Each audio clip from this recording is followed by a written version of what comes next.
হযরত মুসা আলাইহিস সালাম একটা লম্বা সফরে যাচ্ছিলেন। হঠাৎ করে আকাশে ঘন মেঘ জমে যায়, শুরু হয়ে যায় জোরদার বৃষ্টি। মুসা নবী একটা গাছের নিচে দাঁড়িয়ে গেলেন। ওই সময় আল্লাহ আওয়াজ দিলেন, হে মুসা, সামনে যে ঝুপড়িটা রয়েছে তার দরজা বন্ধ করো। তিনি দ্রুত সেই ঝুপড়ির দিকে যায়। ভিতরে তাকিয়ে দেখলেন একজন ব্যক্তি গভীর ঘুমে ঘুমিয়ে আছে।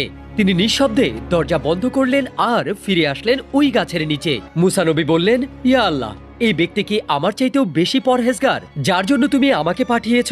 আল্লাহ জবাব দিলেন, না মুসা, সে আমার নাফরমান বান্দা, যার উপর আমি অনেক নারাজ। মুসা নবী হতবাক হয়ে জিজ্ঞাসা করলেন, তাহলে আপনি আমাকে কেন পাঠিয়েছেন? আল্লাহ বলেন, মুসা, যদি বৃষ্টির একটা ফোঁটাও তার শরীরে পড়তো তাহলে সে আমার নাম নিয়ে আমাকে ডাকতো, আর আমি আমার নামের লাজ রাখার জন্য তাকে ক্ষমা করে দিতাম। মুসা নবীর চোখে তখন কিছুটা পানি চলে এসেছিল। তিনি বলেন, হে আল্লাহ, নিঃসন্দেহে আপনি সবচেয়ে